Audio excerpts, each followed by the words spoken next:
지난 시간에 우리가 이스라엘 백성들이 이제 두 번째 인구조사한 거를 보았습니다. 이 인구조사는 두 번째 한 것입니다. 이스라엘이 출애굽하고 난 다음에 두 번째 한 것이에요. 첫 번째는 출애굽한 다음에 얼마 지나지 않아서 출애굽을 했고, 이 두 번째 조사는 이스라엘 백성들이 광야에서 40년 동안 방랑 떠돌이 생활을 하고 난 다음에 이제 세대 교체가 다 이루어지고 난 다음에 실시한 것입니다. 그 실시한 결과 26장에 본 것처럼 각 지파별로 20세 이상, 20세는 뭘 기준이라고 했어요? 전쟁에 나갈 수 있는 사람, 전쟁에 나갈 만한 사람 20세 이상을 기준으로 해서 남자, 20세 이상의 남자를 기준으로 해서 이제 숫자를 세라고 이야기를 했어요. 그래서 숫자를 셌더니 몇 명이었어요? 60만 1730명. 약 60만 명이죠. 60만 명. 남자들, 20세 이상의 남자들이 약 60만 명이었습니다. 인구조사를 왜 시켰을까, 하나님이? 전쟁에 나가기 위한 목적이 아니고, 물론 전쟁에 나가는 목적도 있어요. 전쟁에 나가서 가나안 땅을 정복을 해야 되는데, 가나안 땅에 정복을 하려면 지파별로 이제 몇 명이나 전투에 나갈 수 있는지를 확인하는 목적도 있지만, 또 하나는 뭐예요? 이스라엘 백성들이 가나안 땅에 들어가서 땅을 이제 점령하고 정복했을 때 땅을 나눠줘야 되거든요. 땅을, 이스라엘 백성들이 사는 땅을 이제 나눠줘야 되는데 그 땅을 나눠주기 위한 목적이 있는 겁니다. 그래서 지파별로 이제 숫자를 세가지고 숫자가 많은 지파에는 넓은 땅을 주고, 또 숫자가 적은 땅에는 땅을 적게 주려고 하는, 숫자가 적은 지파에는 땅을 적게 주려고 하는 그런 뜻이 있는 겁니다. 결국 땅을 뭘로? 인구 숫자에 비례해서, 사람 숫자에 비례해서 지파별로 주겠다는 이야기거든요. 주겠다는 이야기입니다. 이것이 하나님께서 하신 명령입니다. 그런데 한편 하나님께서는 레위인들의 경우에는 1개월 이상 된 남자아이를 기준으로 해서 인구조사를 하도록 하셨습니다. 레위인들은 땅을 물려받는 게 아니고 성막을 봉사할 사람들이기 때문에 아마도 1세부터 이 어린아기 때부터 시작해서 거룩하고 존귀하게 키우려는 그런 목적이 더 강해서 아마 1개월 이상으로 아마 정했을 것입니다. 그래도 숫자는 별로 많지 않았어요. 그죠? 1개월 이상으로 정했어도 레위인의 숫자는 약 22,000명 정도밖에 되지 않았습니다. 어쨌든 오늘은 이제 그 인구 숫자에 관련된 추가적인 이야기인데요. 바로 이제 한 가족의 이야기를 지금 오늘 이야기를 하려고 합니다. 이 가족은 이미 인구조사를 할 때 이야기가 나왔어요. 26장 33절에 의하면 한 가족 이야기가 나와요. 그게 뭐냐면 므낫세 지파, 이 각 지파별로 숫자를 세는데 므낫세 지파의 경우에 한 사람이 이 이제 아들이 없는 거예요. 딸만 있는 거예요. 딸만 몇 명? 5명 있는 거예요. 아들이 없고 딸만 5명 있는 겁니다. 그런데 그 아버지는 죽었어요. 그러니까 딸만 살아있는 거죠. 딸 5명만 살아있는 겁니다. 바로 그 얘기가 이제 26장에 이미 이제 나와 있어요. 그런데 오늘 27장에서는 그 딸들이 모세와 이 제사장과 아론 제사장과 그리고 이스라엘 지도자들을 찾아와서 이제 하소연하는 그런 이야기가 오늘 이야기의 출발점입니다. 바로 이 사람은 슬로보앗의 딸들인데요.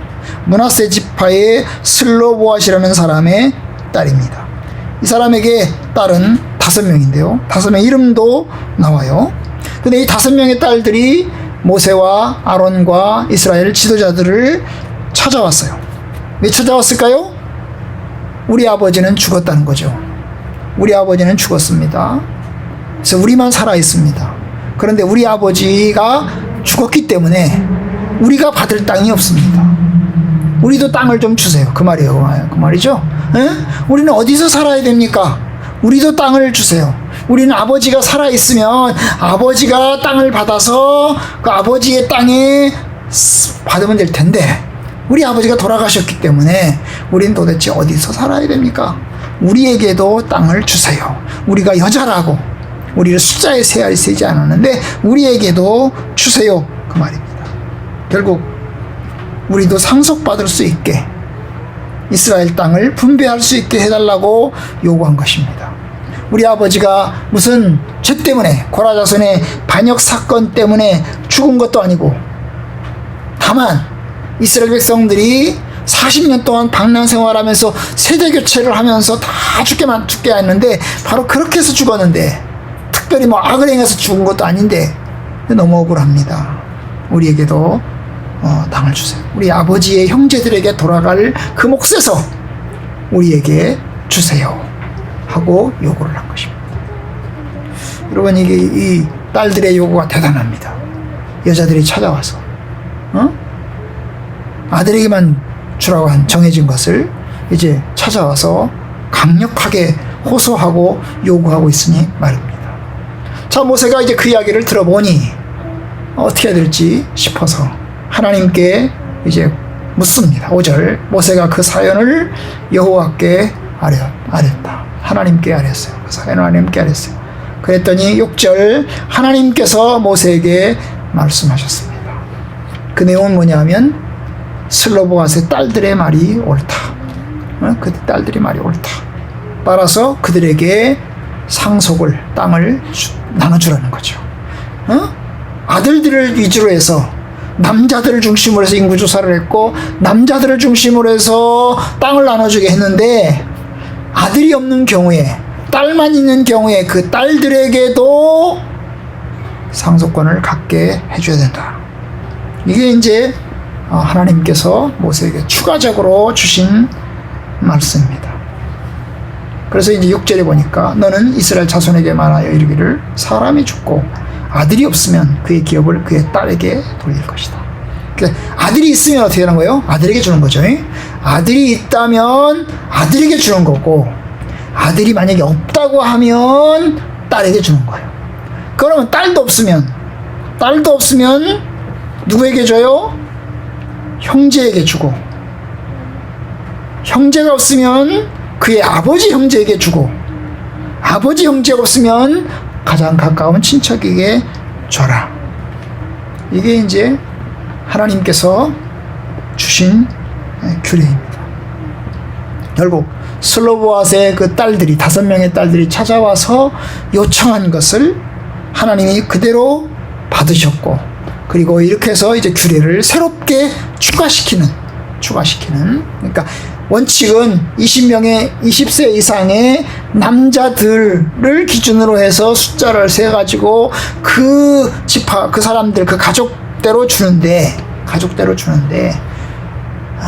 남자가 없는 경우에는 결국 여자들, 딸만 있는 경우에는 그 딸들에게도 주라라고 이야기를 합니다. 사실 이것이 끝이 아니고요. 그 다음에 이제 민수기서 36장에 가면, 마지막 장에 가면 또 새로운 이제 규칙이 하나 또 등장합니다.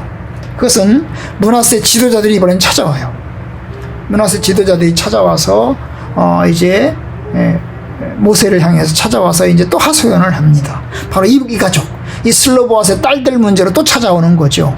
뭐라고 얘기를 하냐면, 슬로보앗의 딸들에게 상속 재산을 물려준다고 하니, 땅 분배해서 물려준다고 하니, 그건 좋습니다. 그런데 만약에 이 딸들이 이 재산을 가지고 분배를 했는데, 그 분배한 땅을 가지고 어때요? 다른 지파로 결혼해서 가버리면, 다른 지파 남자와 결혼해서 가버리면 결국 이 땅은 어떻게 되는 겁니까? 이 땅도 가져갈 텐데 어떻게 해야 됩니까? 그러면 우리 지파의 재산은 줄어들게 됩니다. 어떻게 좀 해주세요. 이게 이제 므낫세 지파의 지도자들이 요구한 거예요. 그래서 이제 하나님께서 모세를 통해서 이제 두 번째 다시 추가적인 규정을 허락해 주세요. 그 규정이 뭘까요? 이 슬로보앗의 이 딸들은, 여자들은 땅을 분배해 주는 대신 결혼은 누구에게? 아니, 자기 지파에 있는 남자들과만 결혼해야 되고, 다른 지파에 속한 남자들과는 결혼해서는 안 된다는 거예요. 결국 자기 지파에서. 왜냐? 땅을 지키는 목적이죠. 이 결혼도 결국 땅을 지키는 목적이에요. 이 여자들이 결혼하긴 하는데 결혼은 괜찮다는 거야. 결혼하려는 거야. 그런데 자기 지파 사람들하고만 결혼해야 된다는 거예요. 남남과 결혼해가지고 다른 지파 사람하고 결혼해가지고 땅을 다 가져가는 건 바람직하지 않다. 자기 지파 사람들과만 결혼하게 해야 된다. 결국 이 말씀을 받아들여서 이제 슬로보아스의 딸들은 자기 지파 사람과 결국 뭘 지키는 거죠? 땅을 지키는 거죠. 그 지파에게 그 지파 안에서 땅을 온전하게 지키는 목적이 큰 것입니다. 자, 그런데 또 이런 얘기도 있어요. 또 추가적인 규정이 또 신명기서에 가면 또 나와요. 신명기 25장에 가면 또 추가적인 규정이 또 나오는데요. 뭐 이런 거예요. 자, 남자와 여자가 결혼을 했어요. 그래서 남편이 이제 땅을 상속받았습니다. 상속받았는데 뭐예요? 그 남편이 죽어버렸어요. 그럼 누가 가져가야 돼요? 부인이 가져야 되잖아요. 부인이. 남편이 죽었으면 부인이 가져가야 되는데 만약에 아들이 있다고 하면 그 아들에게로 상속이 넘어갈 거야. 아들에게로 상속이 넘어가서 그 땅은 그 지파 그대로 지키게 될 겁니다. 그런데 이 부인은 딴 지파 사람일 수 있거든. 다른 지파에서 온 여자일 수 있거든. 그러면 이 경우에 그 땅을 다른 지파 출신인 그 부인에게 줘버린다면 결국 또 그 지파의 땅이 줄어들게 생기는 결과를 가져와요. 그래서 추가적으로 이제 하나님이 명령하신 것이 그 여자는, 그 부인은 뭐야? 도련님, 자기 남편의 동생하고 결혼해야 된다는 거예요. 자기 동생하고 결혼해가지고 남편의 동생하고 결혼해가지고 자식을 낳아야 된다는 거야. 그 자식을 낳아서 그 자식에게 땅을 물려줘야 된다는 거예요. 땅을 물려준다. 결국 이 말씀들이 이제 쭉 이야기하는 게 뭐예요? 결국 뭐가 되는 거예요? 여러분, 땅을 지키는 거예요. 땅을 지키는 거예요. 그래서 오늘 이제 우리가 이제 두 가지 하나님의 말씀, 오늘 말씀에서 두 가지 가르침을 우리가 배우겠어요. 그 첫 번째가 뭐냐면, 하나님은 어떤 분이세요? 하나님은 뜻을 딱 정해놓으면 절대로 이 뜻 바꾸지 마, 절대로 이대로 하지 마, 이런 고집쟁이 하나님이 아니라는 거예요. 하나님은 고집불통의 하나님이 아니에요. 하나님은 대단히 합리적이고, 그죠? 대단히 합리적이고, 그 다음에 뭐예요? 그 사람의 이야기가 타당하면 받아들이시는 하나님이십니다. 맞아요. 여러분, 하나님은 합리적이신 분이에요. 여러분, 우리 삶과 동떨어진, 우리의 생활과 동떨어진 억지스러운 것들을 강제로 하나님이 만드시는 분이 아니십니다. 합당하게 만드십니다. 우리의 삶에 따라서, 우리의 삶의 형편을 고려하시면서 하나님의 선한 뜻을 우리에게 가져다 주시는 겁니다. 그러니까 여러분, 하나님 믿는 건 고리타분한 것도 아니고, 하나님 믿는 것은 뭐예요? 비합리적인 것도 아니고, 하나님 믿는 신앙생활 하는 것은 뭐예요? 문제가 있는 것도 아닙니다. 여러분, 하나님 안에 있는 것이 축복입니다. 하나님 안에 있는 것이 은혜입니다. 하나님께서는 저와 여러분들이 이 땅에 살아갈 땅 안에 여러분 어거지로 살게 하시지 않아요. 오히려 우리에게 보다 행복하고 우리의 삶에 유익이 되도록 하나님께서 규정을 만드시고 이제 우리에게 가르쳐 주신 것입니다. 사실 하나님께서 말씀하신 이런 규정들은 우리를 위한 것입니다. 저와 여러분들을 살리기 위한 것입니다. 하나님께서 십계명을 주셨잖아요, 그죠? 하나님을 경외하라, 나 외에 다른 신을 섬기지 마라, 뭐 부모를 공경하라, 살인하지 마라, 이런 계명들을 주셨는데 이런 계명들은 다 뭐예요? 우리를 올감해가지고 이 꼼짝달싹 못하게 만들려고 하는 그런 계획이 아니에요. 하나님 만드신 규정들은 다 뭐예요? 우리를 위한, 우리의 삶을 위한, 우리의 복을 위한 규정들입니다. 그런 면에서 하나님의 뜻 안에서 살아야 돼요. 여러분, 하나님을 섬기는 것이 아주 좁은 것 같죠. 그래서 아이 답답해. 우상숭배하면 더 좋을 것 같아. 왜냐, 하나님도 섬기고 우상숭배하면 더 좋잖아. 내가 자유스럽게 하면 좋잖아 생각하지만 여러분, 하나님을 섬기는 것도 복된 것입니다. 여러분, 하나님을 섬기는 것이 그렇게 좁은 길이 아니에요. 하나님을 섬기는 것이 은혜의 길이고 유익된 길입니다. 그러니 여러분 강제로 우리에게 이거 하라 저거 하라 하시잖아요. 우리에게 합당하게 하시도록 하십니다. 결국 하나님 만드신 20세 이상의 남자의 규정도 지키면서 동시에 아들이 없는 경우에 딸들에게 상속하는 것도 지키면서 동시에 공동체가 땅을 이제 소유하고 함께 관리하는 것도 하나님께서 수용하시는 방법으로 이제 보충적인 규정을 하나님이 만들어 가시면서 율법을 완성시켜 가셨습니다. 그럼 그런 면에서 하나님은 합리적이고 하나님은 참으로 우리에게 합당하게 우리의 유익하게 우리에게 규정을 주시고 또 하나님의 뜻대로 섬겨가게 하십니다. 여러분 하나님을 섬기는 것이 기쁨입니다. 아멘. 어떤 사람은 그래요. 아니 주일날마다 교회 가는 게 정말 어거지야. 참 진짜 그냥 강제야. 이거 참 여러분 근데요 우리 행복과 우리 유익을 위한 것입니다. 그런 면에서 여러분 하나님을 섬기는 것을 복으로 알고 기쁨으로 잘 섬겨 나갑시다. 이제 한 가지 더 이야기를 하려고 하는데요. 여러분 이게 오늘 이제 여성들에게 땅을 상속하는 문제잖아요. 그죠? 아들이 원칙인데 아들이 없는 경우에는 딸들에게 주라는 거죠. 그런데 그 딸들에게 주는데 어때요? 그 딸들은 어떻게 하라고요? 결혼을 자기 지파 사람들에게만 하라고. 자기 지파가 아닌 다른 사람에게는 할 수 없다고. 왜냐? 땅을 지켜야 되니까. 그 지파 안에 땅을 지켜야 되니까. 그러면 결국 뭐예요? 여성도 상속이 가능하다고 말하는 것은 결국 여성도 공동체 일원으로 서야 한다는 거예요. 땅을 지키는 일에 여성들도 함께 해야 된다는 것입니다. 여러분 땅은 개인에게 주어진 게 아니고 누구에게 주어진 거예요? 공동체에게 주어진 것입니다. 공동체에게 주어진 거예요. 전체에게 주어진 것이에요. 그래서 함께 지켜나가야 돼요. 함께 지켜나가야 돼요. 땅을 나한테 받았다고 해서 내가 내 마음대로 인위적으로 할 수 있는 게 아니고 그 땅을 지키는 일에 그 지파에게 주어진 땅에 그 지파가 다 같이 지켜나가야 된다는 것입니다.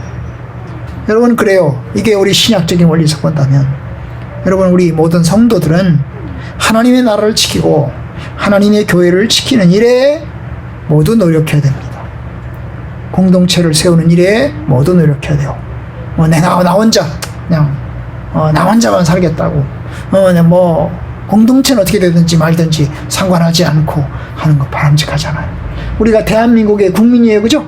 대한민국 국민이면 대한민국의 유익을 위해서 우리 국민들이 함께 노력하는 겁니다. 나를 위해서뿐만 아니라 나의 이 일을 통해서 다른 사람에게 유익을 주고 우리 대한민국을 함께 세워나가는 거예요. 그죠? 그죠? 마찬가지예요. 예수 믿는 사람들은 성도들은 하나님의 교회 성도 중의 일원이에요. 우리는 모두 다 하나님 나라에 들어갈 사람들이에요. 하나님 나라에 들어가서 하나님 나라의 한 식구로 지내게 될 사람들입니다. 그러니까 교회를 세우는 일에 공동체를 세우는 일에 모두 노력해야 돼요. 사람들이요 이제 교회를 별로 중요하게 생각하지 않아요. 사람들이 그냥 자기 신앙만 지키면 되는 줄 알아요. 자기 신앙만. 내 신앙만 지키면 되지 그냥 나만 지키면 되지 이런 생각을 합니다. 여러분 나도 중요해요. 그런데 여러분 하나님께서는 공동체를 굉장히 중요하게 생각합니다. 하나님의 공동체가 우리를 살리고 우리는 공동체 일원이에요. 우리는 교회의 일원이고 하나님 나라의 일원인 것입니다. 하나님 나라의 백성으로서 있는 거예요. 그러니까 여러분 하나님 나라를 세우는 일에 주님의 교회를 세우는 일에 함께 노력하고 함께 세워져 가야 됩니다. 서로 용납하고 서로 사랑하고 서로 포용해 나가야 하는 겁니다. 참 그 면에서 우리가 다 함께 힘쓰고 노력해서 주님의 교회를 세우고 하나님의 나라를 함께 세워갈 수 있는 저와 여러분들이 되기를 주님의 이름으로 축원합니다. 아멘.